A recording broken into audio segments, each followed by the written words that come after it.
जय श्री कृष्ण सा। आप सभी का मेरे चैनल पर स्वागत है।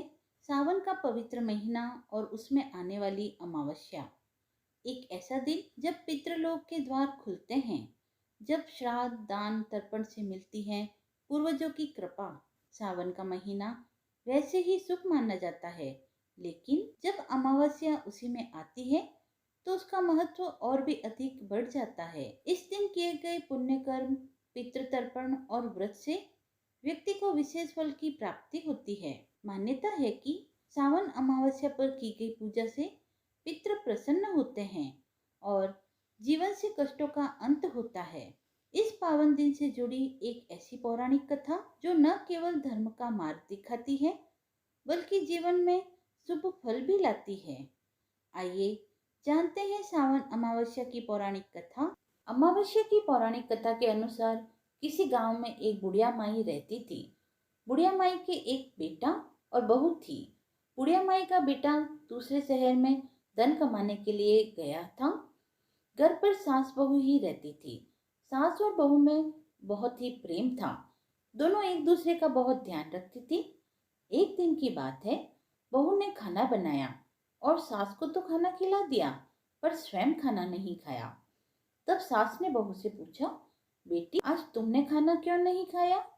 तो बहू कहने लगी, सासू जी आज मैंने अमावस्या माता का व्रत रखा है, इसीलिए मैंने खाना नहीं खाया। सास ने पूछा, बेटा यह व्रत कैसे होता है और इस व्रत को करने से क्या फल मिलता है, मुझे भी समझाओ। तब बहू कहने लगी, सासू जी अमावस्या का व्रत करने से बहुत पुण्य मिलता है। घर में अन्न धन के भंडार बढ़ते हैं, सुख शांति बनी रहती है, सुहाग अटल रहता है, पुत्र की प्राप्ति होती है। इसलिए मैंने अमावस्या माता का व्रत रखा है। इस व्रत में हर साल अलग अलग खाना खाया जाता है। भगवान विष्णु को चढ़ावा चढ़ाया जाता है व ब्राह्मणों को दान दिया जाता है। इस व्रत को करने वाले को पहले साल शक्कर, जौ और चावल से बना हुआ खाना खाना चाहिए। पहले साल का व्रत पूर्ण होने पर 1.25 किलो चावल, 1 कटोरी घी और 1 कटोरी चीनी का दान किसी ब्राह्मण को करना चाहिए। दूसरे साल में जौ, घी व शक्कर से बना भोजन करना चाहिए।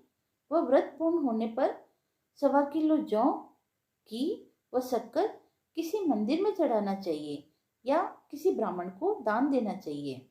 फिर बहू कहती है, सासू जी तीसरे साल गुड़, घी और तिल से बने व्यंजन को खाना चाहिए और जब तीसरे साल के व्रत पूर्ण हो जाए तो किसी मंदिर में आधा किलो तिल, गुड़ व 1 कटोरी घी चढ़ाना चाहिए या फिर किसी ब्राह्मण को ये सब वस्तुएं दान करनी चाहिए। ऐसे ही अमावस्या माता का व्रत करना चाहिए। सासू जी इस व्रत का संकल्प लेने के पश्चात इसे पूरा करना जरूरी होता है। अगर यह व्रत पूरा नहीं होता है तो घर में अशांति व झगड़े होते हैं। तब उसकी सास ने कहा, बेटा मेरी तो उम्र हो गई है, पर तुम इस व्रत को जरूर करो। बहू व्रत करना प्रारंभ कर देती है। एक दिन अमावस्या के व्रत के दौरान बहू किसी के कहने से अनजाने में गेहूं की रोटी खा लेती है। इस बात से अमावस्या माता नाराज हो जाती है और जो सास बहू इतने प्यार से रहती थी उनमें झगड़ा होने लगता है। सारे गांव वाले भी हैरान हो जाते हैं कि यह सब क्या हो रहा है। सास अपनी बहू से कहती है कि जब से तुम हमारे घर में विवाह करके आई हो, तब से हमारे घर की तो लक्ष्मी ही चली गई। तुम तो हमारे लिए बिल्कुल भी शुभ नहीं हो। तब बहू कहती है कि मेरे आने से लक्ष्मी जी आपके घर से चली गई है, तो बताइए लक्ष्मी जी कहाँ मिलेगी, मैं उन्हें लेकर आऊंगी। तब सास कहती है, लक्ष्मी जी तो समुद्र के बीच विष्णु जी के पैर दबाते हुए मिलेगी। तब वह अपनी सास से कहती है, माँ जी मैं तो अब घर में तभी आऊंगी जब मैं लक्ष्मी जी को लेकर आऊंगी, नहीं तो मैं इस घर में कभी पैर नहीं रखूंगी। ऐसा कहकर बहू लक्ष्मी जी को खोजने निकल जाती है। तभी उसे बीच रास्ते में एक गाय मिलती है। वह पूछती है, बेटी कहाँ जा रही हो? तब वह कहती है, गाय माता मेरी सासू जी कहती है कि मेरे आने से उनके घर के अन्न धन में कमी हो गई है, उनके घर से लक्ष्मी चली गई है, मैं लक्ष्मी जी को ढूंढने जा रही हूँ। तब गाय माता कहती है, बेटी तू जा रही है तो मेरे बारे में भी भगवान से पूछ लेना। तब वह कहती है, ठीक है गाय माता, मैं पूछ लूंगी, पर पूछना क्या है यह तो बताओ। तब गाय माता कहती है, जब भी मेरे बछड़ा होता है वह मर जाता है, जिंदा नहीं रहता। तो भगवान से पूछना कि आखिरकार मेरे साथ ऐसा क्यों होता है। मैंने ऐसे कौन से कर्म किए हैं जिसकी मुझे यह सजा मिल रही है।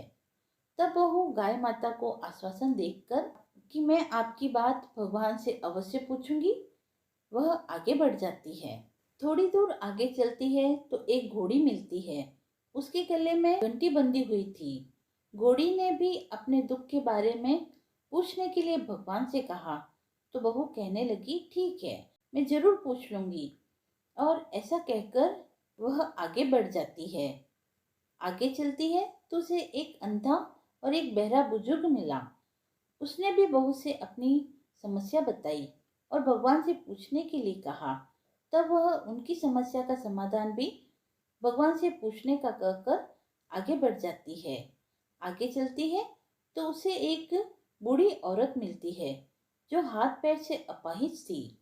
तब उसने भी कहा कि बेटी, भगवान से कहना और उनसे पूछ लेना कि आखिरकार मैं अपाहिज क्यों हूँ, मैंने ऐसे कौन से कर्म किए हैं। तब बहू ने कहा, ठीक है, मैं पूछ लूंगी। आगे चली तो चलते चलते बड़ी थक गई तो उसे आगे एक आम का पेड़ मिला। उसके नीचे वह बैठ गई।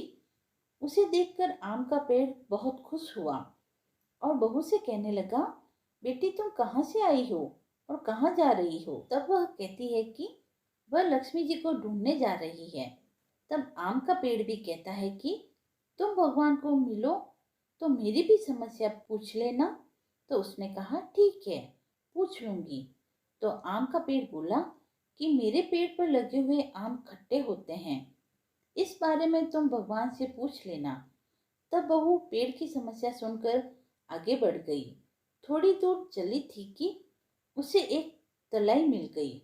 वह कहने लगी कि तुम भगवान से मिलो तो मेरे बारे में पूछ लेना कि मेरी तलाई का पानी इतना गंदा क्यों है, यहाँ का पानी कोई भी नहीं पीता। तब वह कहने लगी, ठीक है, पूछ लूंगी। ऐसा कर कर बहू आगे बढ़ गई। बहुत दिनों से जंगल में चलते चलते वह बहुत थक गई थी। उसे बहुत भूख प्यास भी लगी थी। उसके पास खाने को कुछ भी न था। भूख प्यास से बेचैन हो गई और जंगल में बेहोश हो गई। उसी समय भगवान श्री हरि और माता लक्ष्मी घूमते घूमते वहां पहुंचे। तो माता लक्ष्मी भगवान विष्णु से कहने लगी, हे नाथ, यह तो आपकी बहुत बड़ी भक्त है, आप इसके दुख का निवारण करो। तब भगवान श्री हरि कहते हैं कि इस संसार में बहुत अजीब प्राणी है, सभी अपने अपने कर्मों का फल भोगते हैं, मैं भला किस किस के दुख का निवारण करूं। तब माता लक्ष्मी भगवान श्री हरि से प्रार्थना करती है कि वह भूखी प्यासी है, यदि इसे जंगल में छोड़ दिया तो कोई जंगली जानवर खा जाएगा। अब माता लक्ष्मी की बातें सुनकर भगवान श्री हरि एक साधु की वेश को धारण कर बहू के पास आए, उसे हौस में लेकर आए। बहू के हौस में आते ही साधु वेश में भगवान उससे पूछने लगे कि तुम कौन हो और यहाँ क्यों आई हो, कहाँ जा रही हो। तब उसने अपनी सारी बातें बता दी।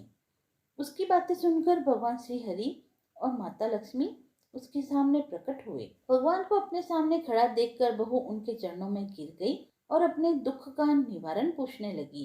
तब भगवान बोले, बेटी, तुमने अमावस्या के व्रत को खंडित किया है, इसी की सजा तुम्हें मिल रही है।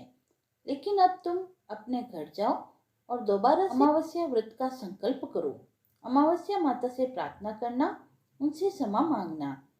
तुम्हारा घर अन्न धन से भर जाएगा और तुम्हारा घर सुंदर महल में बदल जाएगा। तुम्हारी सभी मनोकामनाएं भी पूर्ण हो जाएगी। यह सब वरदान पाकर बहू ने रास्ते में जो जो मिला था उन सभी के दुखों का निवारण करने के लिए भी भगवान से प्रार्थना की। तब भगवान ने कहा कि गाय ने अपना दूध कभी किसी और को नहीं पिलाया, इसीलिए उसके बच्चे जिंदा नहीं रहते, तो उसका दूध पी लेना, फिर उसके बाद उसके बच्चे नहीं मरेंगे, जिंदा रहेंगे। वह घोड़ी पिछले जन्म में आटा पीसने वाली महिला थी, किसी को भी आटा पीस कर नहीं देती थी, इसीलिए उसके गले में चक्की के पार्ट बन गए हैं, तुम उसके पार्ट खोल देना, वह बिल्कुल ठीक हो जाएगी।